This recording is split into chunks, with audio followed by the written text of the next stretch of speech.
Jamaat PR পদ্ধতিতে নির্বাচনের দাবিতে আন্দোলনের ঘোষণা দিয়েছে। দাবি আদায় নাকি নির্বাচন বিলম্বের চেষ্টা, কি মনে করেন?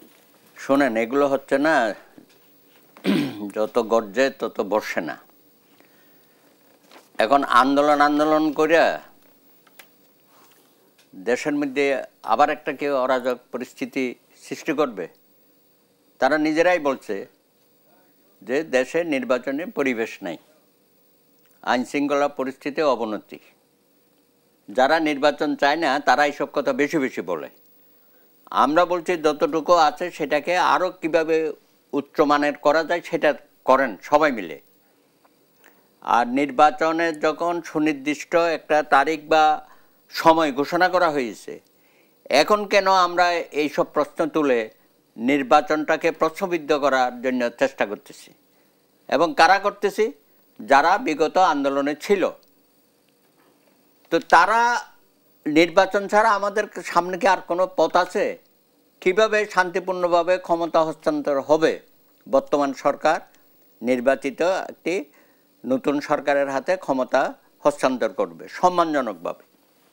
তো সেই জায়গায় যারা বাধা দেবে, আমি তো মনে করি তারা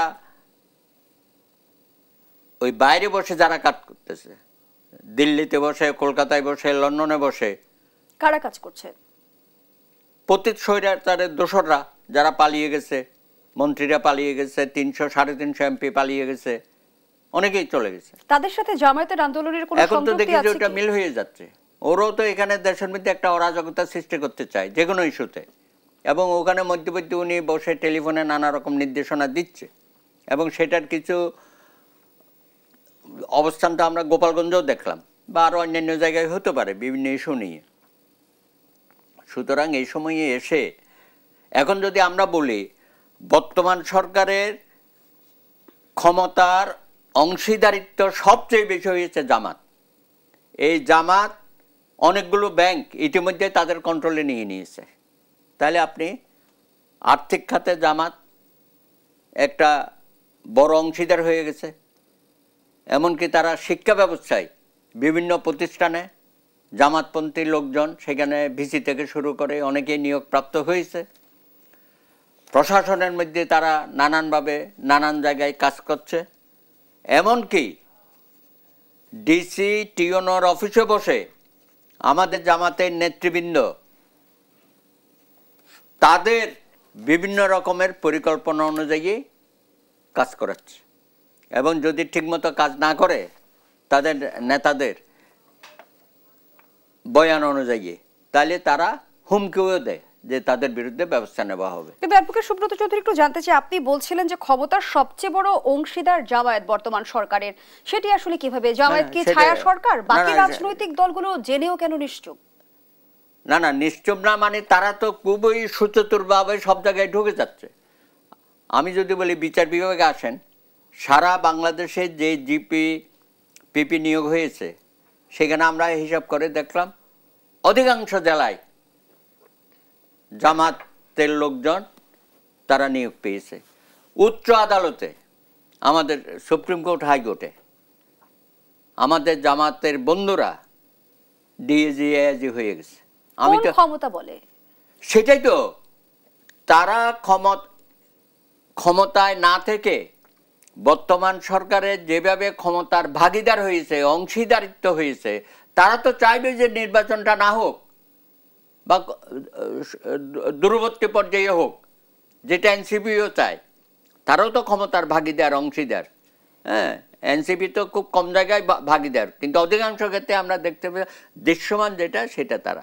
সুতরাং তারা এই মুহূর্তে নির্বাচনটা চাইবে না, যদিও তারা মুখে বলবে আমাদের কোনো আপত্তি নেই। ওনাদের আমির সাহেব বলেছে না যে রমজানের আগে হলে আমাদের আপত্তি নেই, এবং হঠাৎ করে পিআর নিয়ে আজকে যেটা আপনি বললেন যে তারা আন্দোলনে যাচ্ছে, তো ভালো। ওনাদের যদি সেরকম রাজনৈতিক অবস্থান হয় যে পিআর ছাড়া নির্বাচন করবে না বা করতে দেওয়া হবে না, তা আমরা একটু দেখতে চাই যে তারা নির্বাচনের মাঠে জনগণের সমর্থন এবং তাদের জনপ্রিয়তা সেটা যাচাই বাছাই না করে তারা ভিন্ন পথে অগ্রসর হতে চাচ্ছে। এটা তো সন্দেহজনক।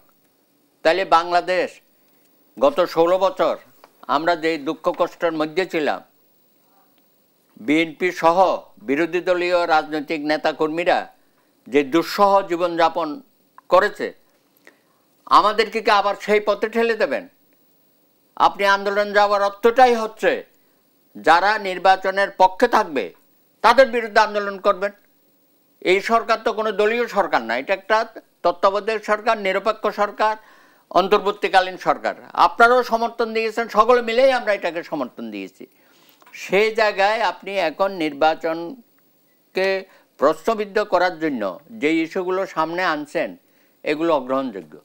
জামায়াত নিজেকে নির্বাচন থেকে সরিয়ে নিলে নির্বাচন প্রশ্নবিদ্ধ হবে এমন আমি তো মনে করি হওয়ার কোনো প্রশ্নই আসে না। নির্বাচন তো সবার জন্য ওপেন। হ্যাঁ, একমাত্র যারা পরাজিত বা যারা পালিয়ে গেছে বা যারা ঘৃণ্য রাজনৈতিক দল আওয়ামী লীগ, তাদের তো নির্বাচন করার প্রশ্নই আসে না। তারা তো নির্বাচনের সুযোগ পাবে না এবার, কারণ দীর্ঘ 17 বছর তো বাংলাদেশে কোনো নির্বাচন তারা করতে দেয় নাই। 2018-তে আমরা গিয়েছিলাম, আমাদেরকে কে অপমান করা হয়েছে আমরা দেখেছি, তারা তো অনেক সুযোগ আমরা দিয়েছি। এখন আবার যদি নির্বাচন নিয়ে জামাত এই ধরনের প্রশ্ন তুলে, তাহলে আমরা কি বলবো? যে অতীতে আওয়ামী লীগ যা করেছে আপনারাও কি সেই পথে অগ্রসর হবেন? তো আমাদের প্রশ্ন হচ্ছে, যথেষ্ট হয়েছে, অনেক রক্ত আমরা দিয়েছি, জামাতেরও অনেক নেতাকর্মী রক্ত দিয়েছে। নিজেকে সরিয়ে নেয় শেষ পর্যন্ত, যদি এমন কোনো ঘোষণা জামায়াত ইসলামী এখনো দেয়নি, তাহলে কি আবারও আমরা 2014-এর মতো বিনা প্রতিদ্বন্দ্বিতায় কোনো দলকে বিজয়ী হতে দেখব? নিজেদের বাজার যাচাই করছে আর কি, যে কি অবস্থা। মাঝখানে তো বললো যে তারা মোটামুটি সরকার গঠন করবে, জামাতের জনপ্রিয়তা দিন দিন বেড়েছে, জেলায় জেলায় মিটিং করেছে, আমরাও দেখেছি ভালোই জমায়েত করেছে। এমনকি সর্বশেষ যেটা সরওয়ার্দী উদ্যানে করলো, খুবই ভালো, আমরা তো ওয়েলকাম করেছি। তো এখন আইসা এত বড় একটা সংগঠন, এত বিস্তৃতি আপনাদের ঘটেছে, এত জনপ্রিয়তা, সবার আগে আপনারা প্রার্থী ঘোষণা করে দিয়েছেন, তারপরে আবার আইসা এসব কথা বলছেন। আমার মনে হয় এগুলো কিছু দর কষাকষির ব্যাপার হতে পারে। আজকে তো নাকি নির্বাচন কমিশনে গিয়েও কি কথাবার্তা বলেছে, বলতে পারে, তারা বলুক, লেভেল প্লেইং ফিল্ড, এটা তো আমাদেরও কথা। কিছু নির্বাচন কমিশনের সাথে বৈঠক শেষেই কিন্তু জামাতের নায়েবে আমির এই ঘোষণা দিয়েছে। হ্যাঁ, তো লেভেল প্লেইং ফিল্ডের কথা তারা বলেছে। এখন লেভেল প্লেইং ফিল্ড না হওয়ার তো কোনো কারণ নাই। এই সরকার এবং নির্বাচন কমিশন কোন দলের সাথে পক্ষপাতিত্ব করবে এটা আমরা মনে করি না। তাদের একটা কমিটমেন্ট আছে, তারা কোনো দলের পক্ষে কোনো কাজ করবে না। এমনকি পুলিশ বলেন, সেনাবাহিনী বলেন, অতীতে যেটা হয়েছে, প্রশাসন বলেন, কেউ দলের পক্ষে কাজ করবে না। একটা নিরপেক্ষ নির্বাচন হবে, এটা আমরা অত্যন্ত আশা করছি। আমরা অনুরোধ করব, কোন দল এই নির্বাচনকে নিয়ে অযথা নেতিবাচক কোনো বক্তব্য এবং কোনো ভূমিকা রাখবেন না।